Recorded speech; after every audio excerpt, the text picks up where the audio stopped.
Salam sejahtera, selamat pagi, tuan-tuan dan puan yang dihormati sekalian. Ramai orang menantikan Azam Baki bakal kena tindakan undang-undang, atau dia kena tangkap, atau dia kena heret di mahkamah, dan sebagainya. Itulah persoalan-persoalan penantian-penantian yang nampaknya setakat ini masih tidak berlaku lah. Ya. Dan terbaru, ini perkembangan terbaru untuk Azam Baki yang masih ditunggu-tunggu oleh rakyat Malaysia, yaitu berkenaan dengan um, dakwaan-dakwaan yang dibuat oleh Albert Tay. Dan terbaru, Azam Baki file saman fitnah terhadap Albert Tay pada Rabu ini.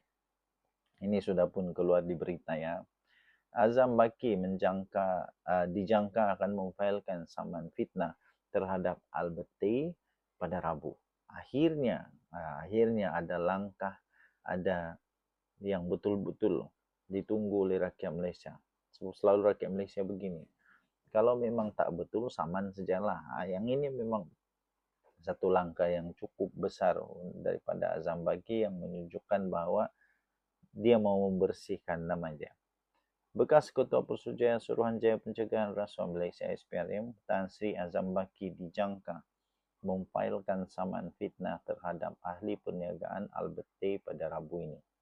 Azam Baki berkata tindakan undang-undang itu diambil bagi memastikan fakta sebenar yang didedahkan kepada orang ramai selain untuk mempertahankan nama baik beliau dan Suruhanjaya itu. Menurut beliau, notis saman itu akan disediakan peguamnya sebelum difailkan dalam masa terdekat. Beliau berkata orang ramai perlu mengetahui fakta sebenar. Sebab itu, dia kata, saya mengambil tindakan undang-undang dan dengan segera melalui peguam. Katanya ketika dihubungi oleh Estu Awani pada Sabtu yang lalu.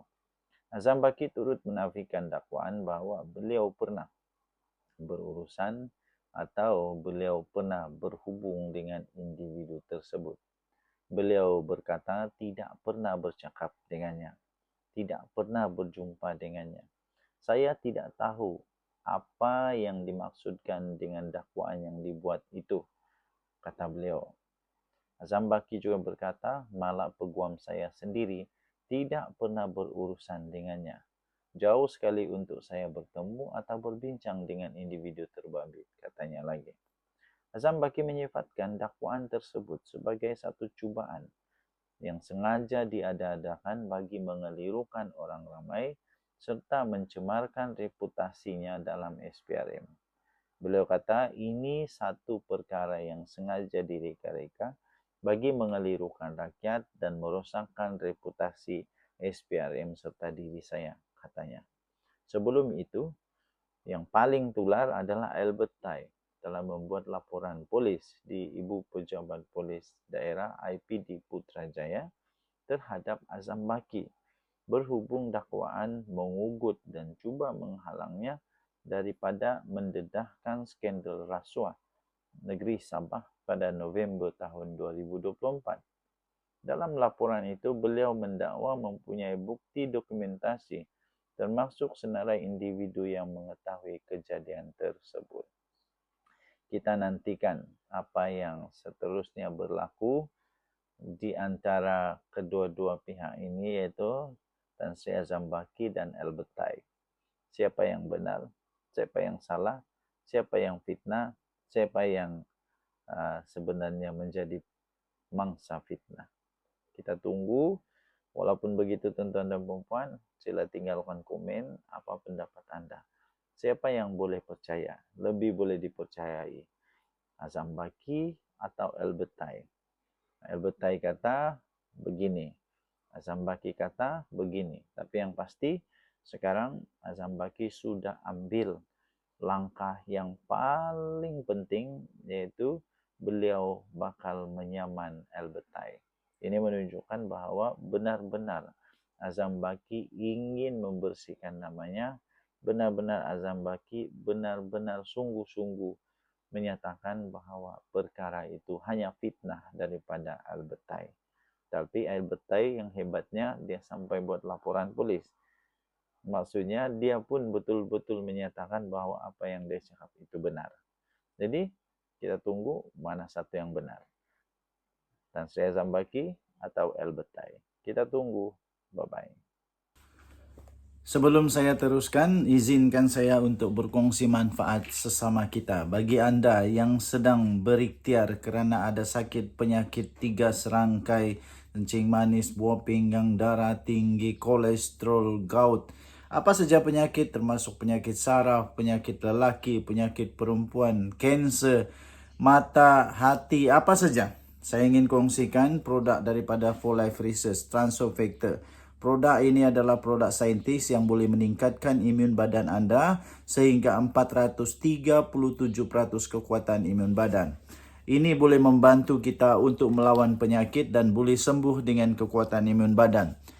4Life ada banyak produk, okey, bukan ini satu saja. Ada banyak contoh-contoh produk dia. Contohnya ini produk nama dia Glucoach. Glucoach ini khas untuk yang kencing manis. Kemudian glutamin pun ada, kemudian untuk mata pun ada, macam-macam ada. Okey, jadi dia boleh meningkatkan imun badan anda sehingga 437% kekuatan melawan penyakit. Ianya sangat terbukti dengan laporan daripada saintis membuktikan bahawa ia ialah miracle molecule. Ini bukan produk tepi jalan. Ini produk saintis sangat-sangat berkesan, sudah terbukti secara klinikal, sudah dikaji, terbaik dan juga telah diterima oleh doktor-doktor di seluruh dunia, telah masuk di dalam Physician Desk Reference. Dia adalah bukan dadah, tidak ada kesan sampingan. Kementerian Kesihatan Malaysia juga telah menerima Transofactor sebagai selamat dan boleh diambil oleh sesiapa sahaja. Paling bagus, dia bukan sahaja ada testimoni beribu-ribu, berpuluh-puluh ribu, malahan juga dia ada clinical abstract. Transofactor clinical abstract ini keputusan kajian saintis yang telah dilakukan di serata dunia. Bagi anda yang sangat memerlukan, sila dial nombor telefon tertera di atas. Dia akan berhubung dengan anda. Jangan telefon dia, sila WhatsApp dia. Kerana jika anda telefon, dia tidak sambut. Okay? Anda WhatsApp, dia akan jawab. Alright.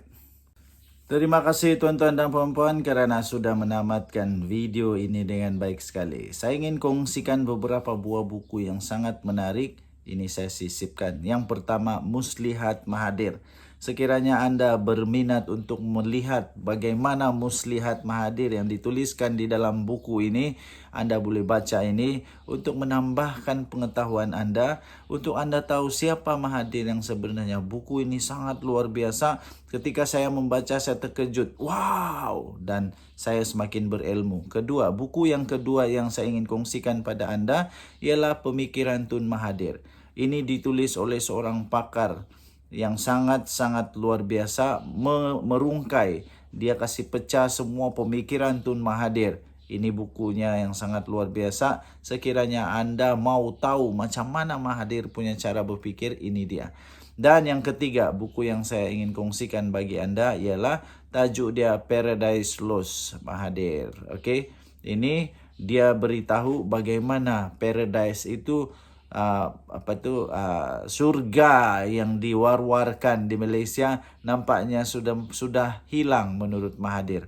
Ada buku ni, kalau anda berminat untuk beli, tekan, ada di Shopee.